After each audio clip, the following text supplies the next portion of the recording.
Horacio Quiroga, un peón. Una tarde en Misiones, acababa de almorzar cuando sonó el cencerro del portoncillo.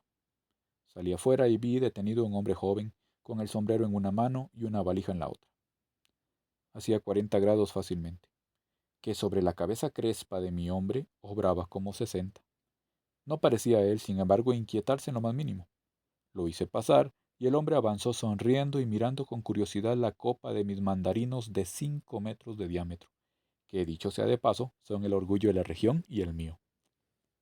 Le pregunté qué quería y me respondió que buscaba trabajo. Entonces lo miré con más atención. Para peón, estaba absurdamente vestido.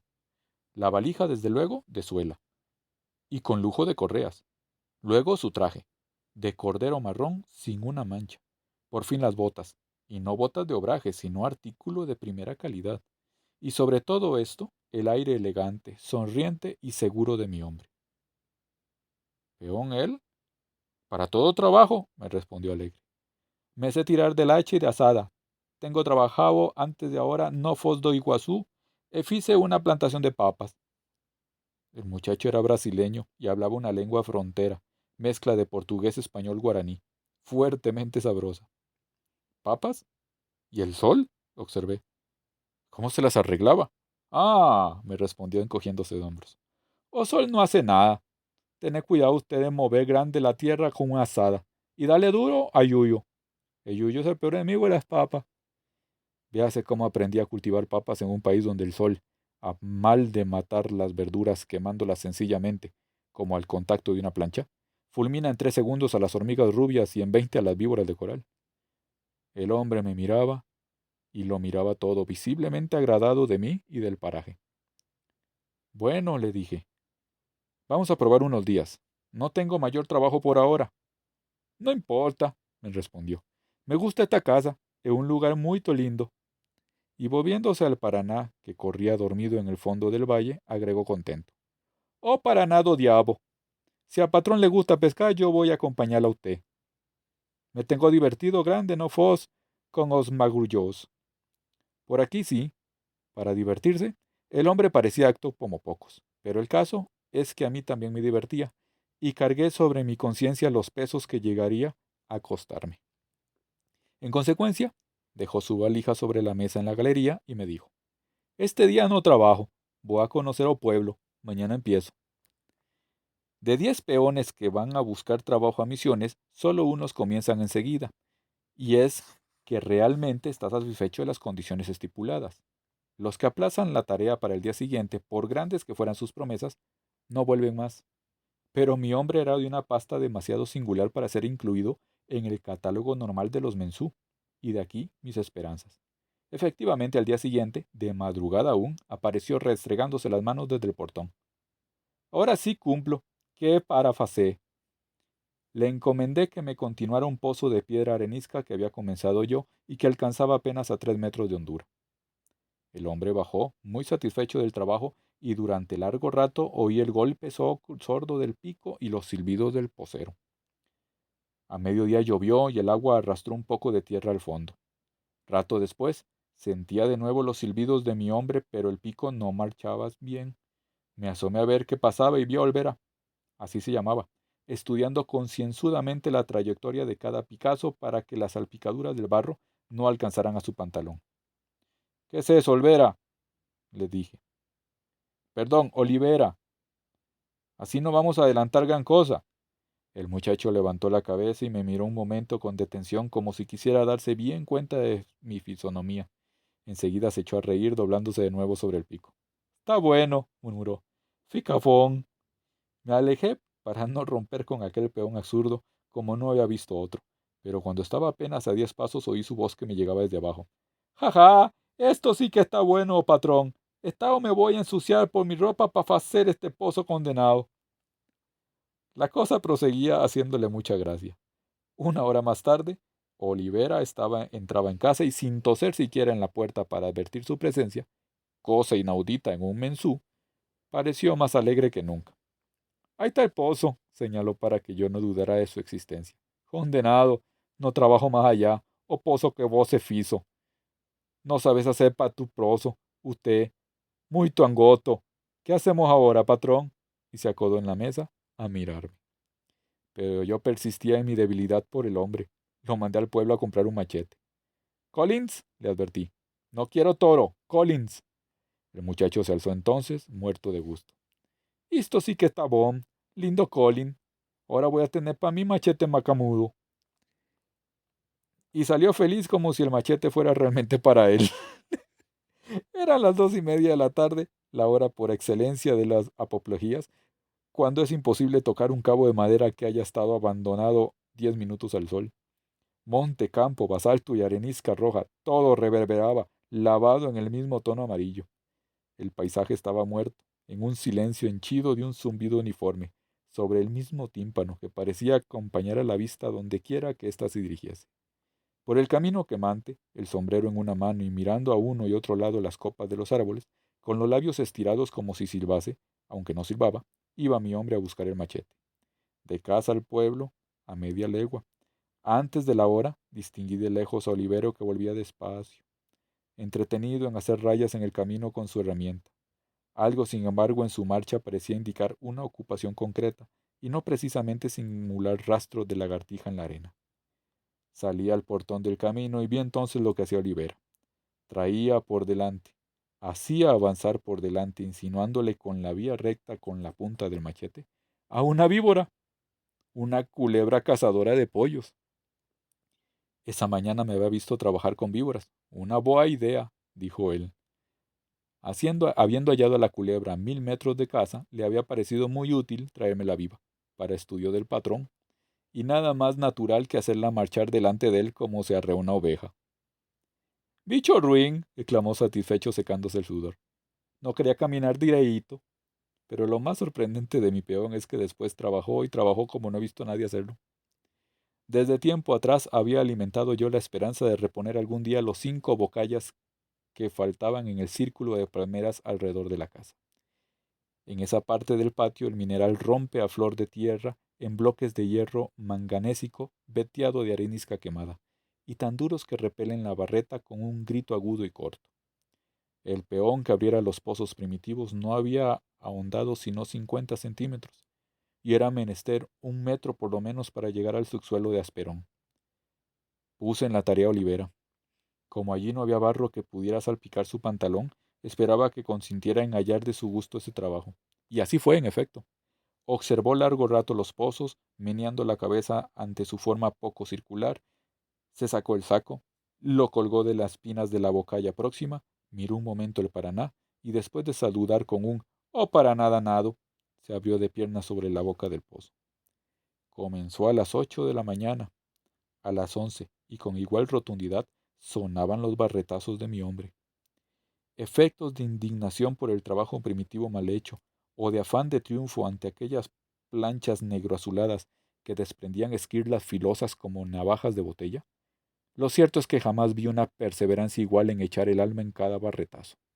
La meseta entera retumbaba con los golpes sordos, pues la barreta trabajaba a 1 metro ya de profundidad.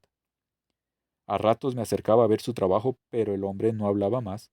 Miraba de vez en cuando al Paraná, serio ahora, y se abría de nuevo de piernas. Creí que a la siesta se resistiría a proseguir bajo el infierno del sol. No hubo tal.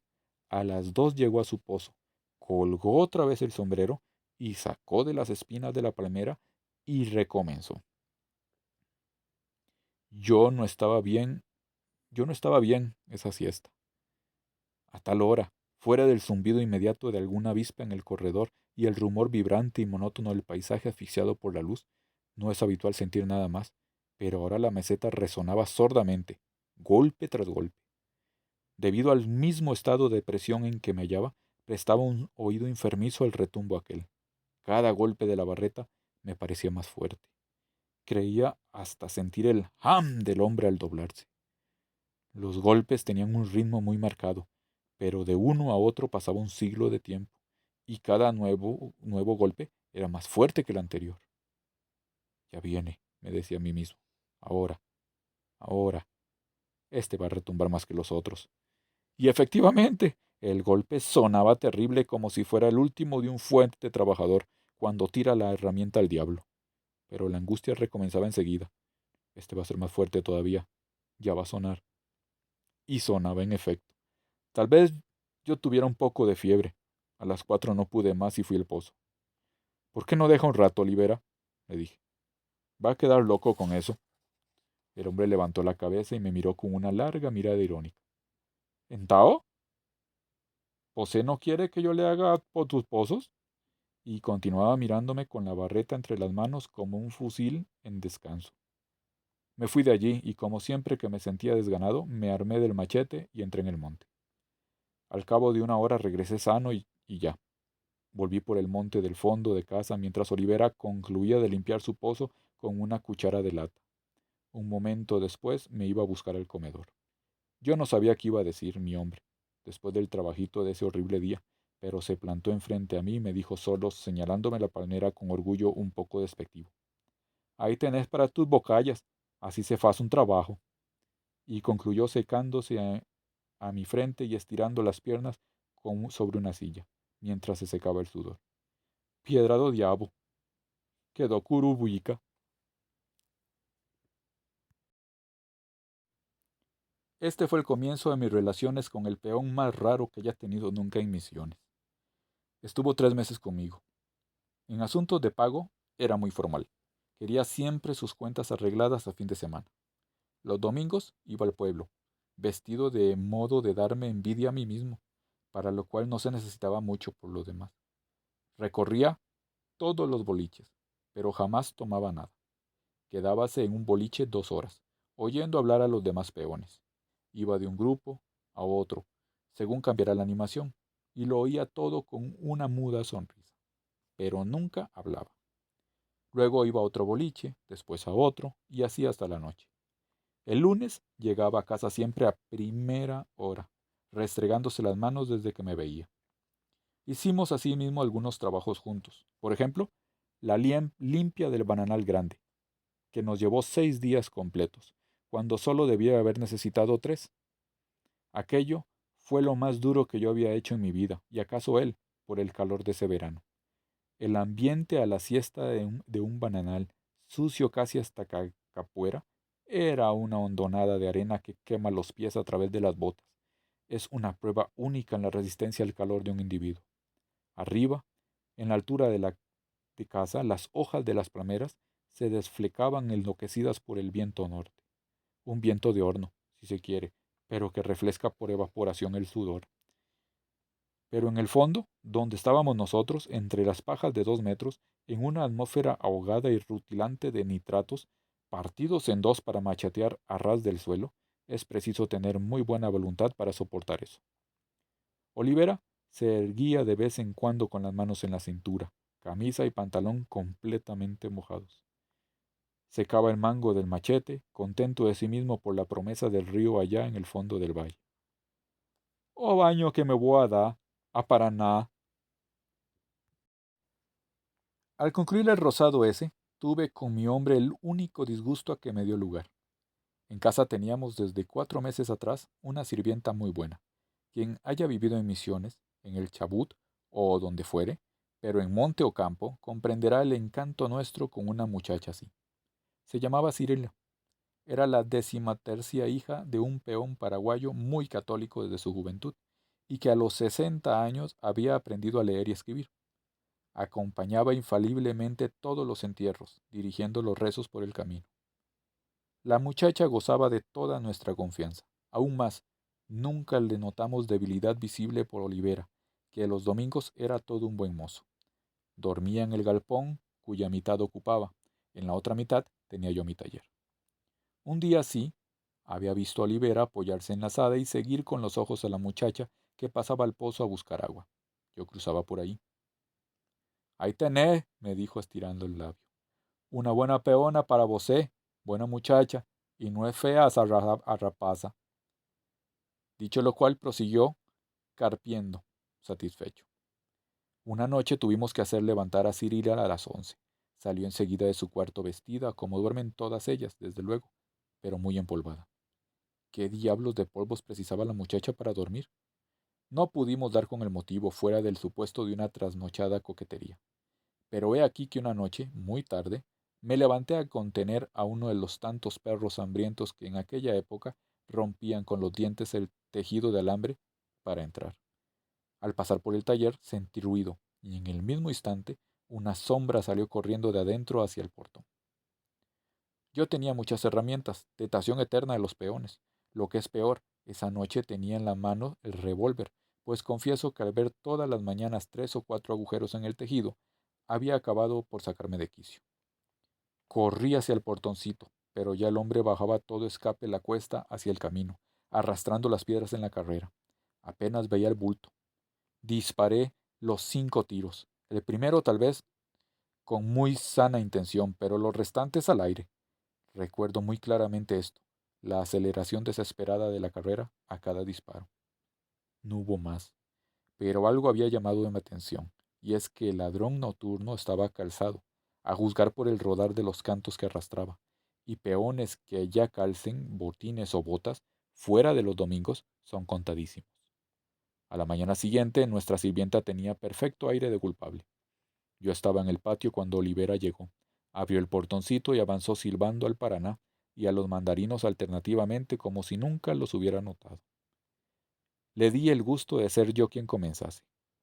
Vea, Olivera, le dije, si usted tiene mucho interés en mis herramientas, puede pedírmelas de día y no venirlas a buscar de noche. El golpe llegaba justo. Mi hombre me miró abriendo mucho los ojos y se apoyó con una mano en el parral. Ah, no, exclamó negando con la cabeza indignado. Usted sabe muy bien que yo no robo pa' vosé. Ah, no. Nada puede vosé decir eso. Pero el caso es, insistí, que usted estaba anoche metido en el taller. Y sí, y si usted me ve en alguna parte, vosé que es muy hombre. Sabe bien vosé que yo no me bajo pa' tu robo.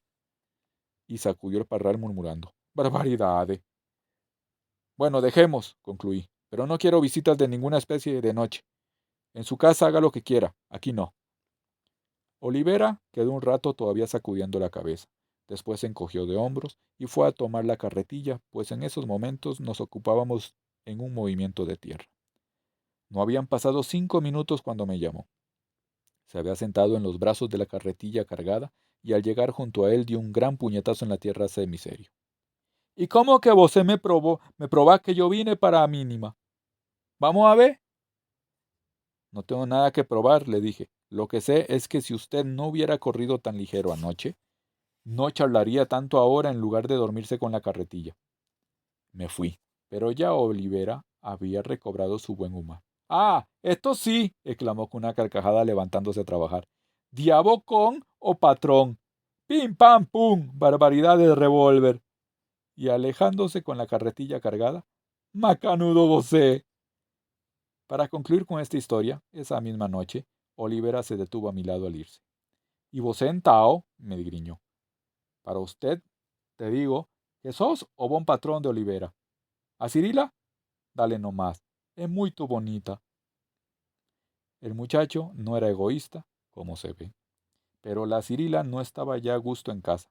No hay, por lo demás, ejemplo allá de una sirvienta de la cual se haya estado jamás seguro. Por A o por B, sin motivo alguno, un hombre, un buen día, quiere irse. Es un deseo fulminante e irresistible, como decía una vieja señora. Les viene como la necesidad de hacer pichi.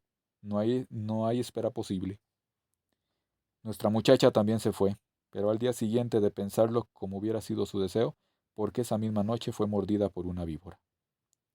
Esta víbora era hija de un animalito cuya piel de muda hallé entre 2 troncos en el mismo bananal de casa, al llegar allá 4 años antes. La yarará iba seguramente de pasada porque nunca la encontré, pero sí vi con sobrada frecuencia a ejemplares de su cría que dejó en los alrededores en forma de 7 viborillas que maté en casa, y todas ellas en circunstancias poco tranquilizadoras. 3 veranos consecutivos duró la matanza. El primer año tenían 35 centímetros. El tercero alcanzaban 70. La madre, a juzgar por el pellejo, debía ser un ejemplar magnífico. La sirvienta, que iba con frecuencia a San Ignacio, había visto un día la víbora cruzada en el sendero, muy gruesa, decía ella, y con la cabeza chiquita. 2 días después de esto, mi perra Fox Terrier, rastreando una perdiz de monte en el mismo paraje, había sido mordida en el hocico, muerta en 17 minutos. La noche del caso de Cirila, yo estaba en San Ignacio, a donde iba de vez en cuando. Olivera llegó allí a la disparada a decirme que una víbora había picado a Cirila y volamos a casa a caballo y hallé a la muchacha sentada en el escalón del comedor, gimiendo con el pie herido entre las manos. En casa le ven ligado el tobillo, tratando enseguida de inyectarle permanganato. Pero no es fácil darse cuenta de la resistencia que a la entrada de la aguja ofrece un talón convertido en piedra por el edema. Examiné la mordedura, en la base del tendón de Aquiles. Yo esperaba ver muy juntos los dos clásicos puntitos de los colmillos, los dos agujeros aquellos, de que aún fluían babiantes dos hilos de sangre, estaban a 4 centímetros uno de otro, 2 dedos de separación. La víbora, pues, debía ser enorme. Cirila se llevaba las manos del pie a la cabeza y decía sentirse muy mal. Hice cuanto podía hacer. Ensanche de la herida, presión, gran lavaje con permanganato y alcohol a fuertes dosis.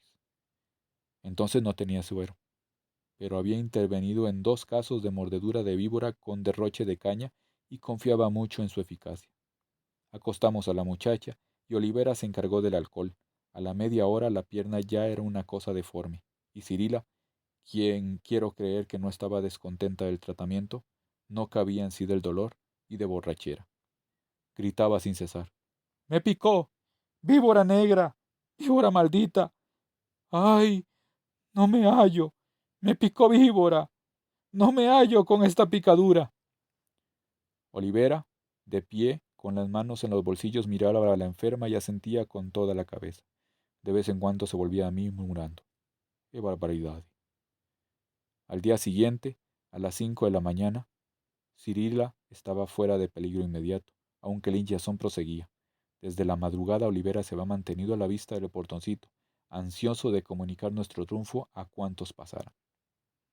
«Oh, patrón, hay que ver, este sí que es un hom. Dale caña y perganato, aprende pa' usted». La viborita, sin embargo, era lo que me preocupaba, pues mis chicos cruzaban a menudo el sendero. Después de almorzar fui a buscarla. Su guarida, digamos, consistía en una hondonada cerca de piedra, y cuyo espartillo diluviano llegaba hasta la cintura. Jamás había sido quemado. Si era fácil hallarla buscándola bien, más fácil era pisarla, y colmillos de 2 centímetros de largo no halagaban, aun con estrombot. Como calor y viento norte la siesta no podía ofrecer más, llegué al lugar y apartando las matas de espartillo, una por una con el machete, comencé a buscar a la bestia. Lo que se ve en el fondo, entre mata y mata del espartillo, es un pedacillo de tierra sombría y seca. Nada más. Otro paso, otra inspección con el machete, otro pedacito de tierra durísimo. Así poco a poco. Pero la situación nerviosa, cuando se está seguro de que es un momento a otro se va a hallar al animal, no es desdeñable. Cada paso me acercaba más ese instante, porque no tenía duda alguna de que el animal vivía allí, y con ese sol no había yarará capaz de salir a lucirse. De repente, al apartar el espartillo, sobre la punta de las botas, la vi. Sobre un fondo oscuro del tamaño de un plato, la vi pasar rozándome. Ahora bien, no hay cosa más larga, más eternamente larga en la vida, que una víbora de 1,80 m que va pasando por pedazos. Diremos, pues yo no veía sino lo que permitía el claro abierto con el machete. Pero como placer muy grande, es una yararacuzú, el más robusto ejemplar que yo haya visto, e incontentablemente la más hermosa de las yararás, que son a su vez las más bellas entre las víboras, a excepción de las de coral. Sobre su cuerpo bien negro, pero un negro de terciopelo, se cruzaban en ancho losange bandas de color oro. Negro y oro, ya se ve. Además, la más venenosa de todas las yararas. La mía pasó, pasó y pasó. Cuando se detuvo se veía aún el extremo de la cola. Volví la vista en la lejana probable dirección de su cabeza y la vi a mi costado, alta y mirándome fijo. Había hecho una curva y estaba inmóvil, observando mi actitud. Cierto es, la víbora no tenía deseos de combate como jamás lo tienen con el hombre, pero yo los tenía, y muy fuertes. de modo que dejé caer el machete para dislocarle solamente el espinazo a efectos de la conservación del ejemplar. El machetazo fue de plano, y nada leve, como si nada hubiera pasado. El animal se tendió violentamente en una especie de empanatanada que lo alejó medio metro y quedó otra vez inmóvil a la expectativa, aunque esta vez con la cabeza más alta, mirándome cuanto es posible figurarse. En campo limpio, ese duelo, un sí es no es psicológico. Me hubiera entretenido un momento más, pero hundido en aquella maleza no. En consecuencia descargué por segunda vez el machete, esta vez de filo, para alcanzar las vértebras del cuello. Con la rapidez del rayo, la yararacuzú se enroscó sobre la cabeza, ascendió en tirabuzón y tornó a caer, distensiéndose lentamente, muerta. La llevé a casa. Tenía 1,85 m, muy bien contados. Olivera la conoció enseguida por más que la especie no abunda en el sur de Misiones. ¡Ah! ¡Ah! ¡Yararacuzú! Ya me tenía pensado. No fos Iguazú, tengo matadas barbaridades. Bonitilla, a condenada. Para mi colección te va a gustar, patrón. En cuanto a la enferma, al cabo de 4 días caminaba, bien que mal. Al hecho de haber sido mordida en una región poco rica en vasos y por una víbora que 2 días antes había vaciado parcialmente sus glándulas en la Fox Terrier, quiero atribuir la bondad del caso. Con todo, tuve un poco de sorpresa al extraer el veneno al animalito. Vertió aún 21 gotas por cada colmillo, casi 2 gramos de veneno. Olivera no manifestó el menor desagrado por la ida de la muchacha. La vio alejarse por el potrero con un atadillo de ropa, renca aún. Es una buena menina, dijo señalándola con el mentón. Algún día voy a casar con ella. Bien hecho, le dije. Y en Tao, vosé no precisará más andar con o revólver. Pim pam. A pesar de los servicios prestados por Olivera a algún compañero sin plata, mi peón no gozaba de gran simpatía entre ellos. Un día lo mandé a buscar un barril al pueblo, para lo cual lo menos que necesitaba es un caballo, sino el carrito. Olivera se encogió de hombros al observárselo y se fue a pie. El almacén donde lo enviaba quedaba 1 legua de casa y debía atravesar las ruinas. En el mismo pueblo vieron a Oliveria pasar de vuelta con el barril, en cuyos costados había clavado 2 clavos, asegurando en ellos un doble alambre a guisa de pértigo, arrastrando el barril por el suelo, tirando tranquilo de él. Una maniobra como esta, y el andar a pie cuando se tiene caballo, desacreditan a un mensú. A fines de febrero, encomendé a Olivera el rozado total del monte, bajo el cual había plantado hierba. A los pocos días de comenzar vino a verme un albañil, un ciudadano alemán de Frankfurt, de color canceroso, y tan lento para hablar como para apartar los ojos, una vez que los había fijado. Me pidió mercurio para descubrir un entierro. La operación era sencillísima. En el lugar presunto se excavaba un poco el suelo. Se depositaba en el fondo el mercurio envuelto en un pañuelo. Luego se rellenaba el hueco. Encima, a flor de tierra, se depositaba un pedazo de oro, la cadena del albañil en esta circunstancia. Si había allí efectivamente un entierro, la fuerza del tesoro atraía al oro, que era devorado entonces por el mercurio. Sin mercurio, nada podía hacer. Le di el mercurio y el hombre se fue, aunque le costó bastante arrancar su mirada de la mía. En Misiones, y en todo el norte ocupado antiguamente por los jesuitas, es artículo de fe la creencia de que los padres, antes de su fuga, enterraron monedas y otras cosas de valor. Raro es el habitante de la región que no haya tentado una vez desenterrar un tesoro, un entierro, como dicen allá. Muchas veces hay indicaciones precisas, un montón de piedras, allí donde no las hay, una vieja viga del apacho, en tal punto habitual postura, una columna de arenisca abandonada en el monte, etc. Olivera, que volvía del Rosado a buscar una lima para el machete, fue espectador del incidente. Oyó con su risita y no dijo nada. Solamente cuando retornaba al yerbal volvió la cabeza para decirme: «Oh, alemán loco, ahí está o tesoro. Aquí no pulso», y se apretaba la muñeca. Por esto, pocas sorpresas fueron más grandes que la mía, la noche en que Olivera entró bruscamente en el taller a invitarme a ir al monte. «Esta noche», me dijo en voz baja, «voy a sacar para mi entierro». Encontré uno de ellos. Yo estaba ocupado en no recuerdo qué. Me interesaba mucho, sin embargo, saber qué misterioso vuelco de la fortuna había transformado en un creyente de entierros a un escéptico de aquella talla. Pero yo desconocía a mi Olivera. Me miraba sonriendo, los ojos muy abiertos en una luz casi provocativa de iluminado, probándome a su modo el afecto que sentía por él.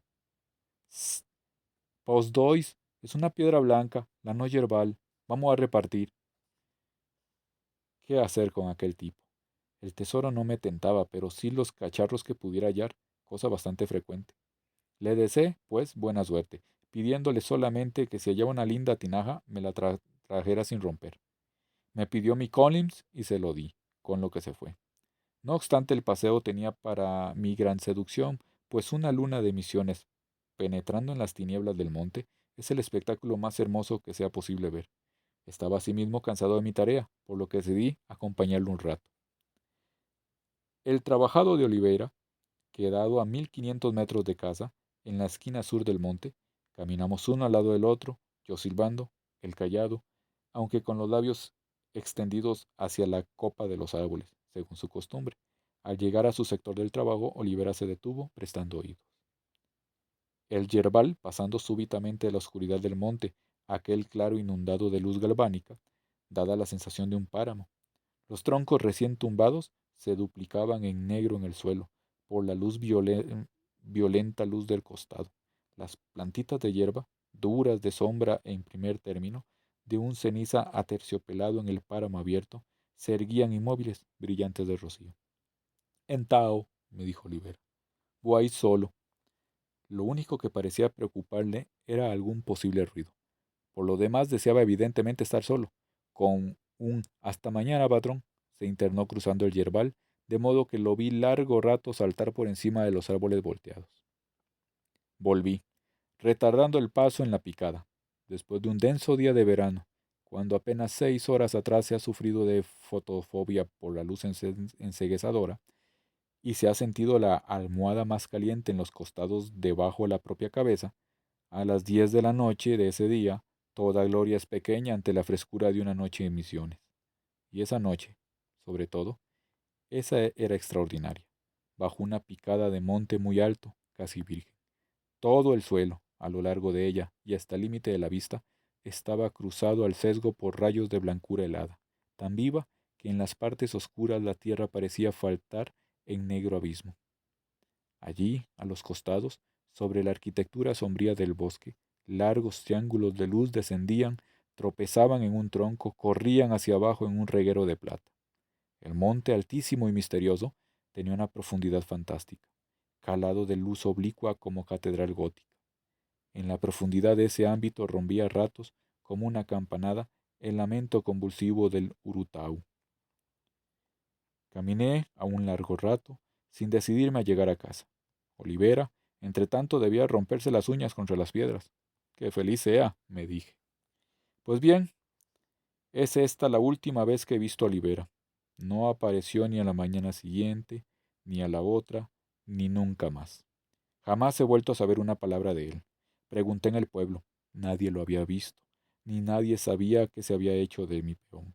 Escribí a Foz do Iguazú con igual resultado. Esto aún más. Olivera, como lo he dicho, era formal como nadie en asuntos de dinero. Yo le debía sus días de semana. Si le hubiera entrado súbitos deseos de cambiar de aire, esa misma noche, jamás lo hubiera hecho sin arreglar su cuenta. ¿Pero qué se hizo entonces? ¿Qué tesoro puede haber encontrado? Como no dejó rastro alguno en el puerto viejo, en Itacurubí, en la balsa, donde quiera que se hubiese embarcado. No lo sé aún. No creo que lo sepa jamás. Pero hace 3 años tuve una impresión muy desagradable. En el mismo yerbal que Olivera no concluyó de desmontar. La sorpresa es esta.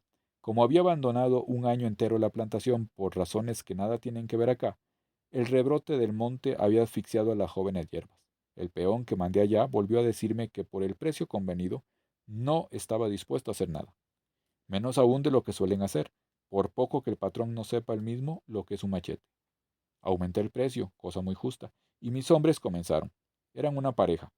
Uno tumbaba, el otro desgajaba. Durante 3 días el viento sur me trajo, duplicado por el eco del bosque, el golpeteo incesante y lamentable del hacha. No había tregua, ni aun a mediodía. ¿Acaso te turnaran? En caso contrario, el brazo y los riñones del que manejara el hacha eran de primera fuerza. Pero al concluir ese tercer día, el peón del machete, con quien había tratado, vino a decirme que recibiera el rosado, porque no querían trabajar más con su compañero. ¿Por qué? Le pregunté extrañado. No pude obtener nada concreto. Al fin me dijo que su compañero no trabajaba solo. Entonces, recordando una leyenda al respecto, comprendí. Trabajan en yunta con el diablo, por eso no se cansaba nunca. No objeté nada y fui a recibir el trabajo. Apenas vi al societario infernal, lo conocí. Muchas veces había pasado a caballo por casa y siempre había admirado, para ser él un simple peón, el lujo de su indumentaria y la de su caballo. Además muy buen mozo, y una lacia melena aceitada de compadre del sur. Llevaba siempre el caballo al paso, jamás se dignó mirarme al pasar. En aquella ocasión lo vi de cerca, como trabajaba sin camisa, comprendí fácilmente que con aquel torso de atleta, en lugar de un muchacho sobrio, serio y magníficamente entrenado, se podían hacer prodigios. Melena, nuca pelada, paso provocativo de caballo y demás, todo desaparecía allí en el monte ante aquel muchacho sudoroso y de sonrisa infantil. Tal era, en su ambiente, el hombre que trabajaba con el diablo. Se puso la camisa y con él recorrió el trabajo. Como él solo concluiría en adelante de desmontar el yerbal, lo recorrimos en su totalidad. El sol acababa de entrar y hacía bastante frío. El frío de Misiones que cae con el termómetro y la tarde. El extremo sureste del bosque, lindante con el campo, nos detuvo un momento, pues no sabía yo hasta dónde valía la pena limpiar. Esa media hectárea en la que casi todas las plantas de hierba habían muerto. Eché una ojeada al volumen de los troncos y más arriba al ramaje. Allá arriba, en la última horqueta de un incienso, vi entonces algo muy raro. Dos botas negras, largas. Algo como nido de boyero. Sobre el cielo se destacaban muy bien. ¿Y eso? Señalé al muchacho. El hombre miró un rato y recorrió luego con la vista toda la extensión del tronco. «Botas», me dijo. Tuve una sacudida y me acordé instantáneamente de Olivera. Botas. Sí, estaban sujetas al revés, el pie para arriba, y enclavadas por la suela en la horqueta.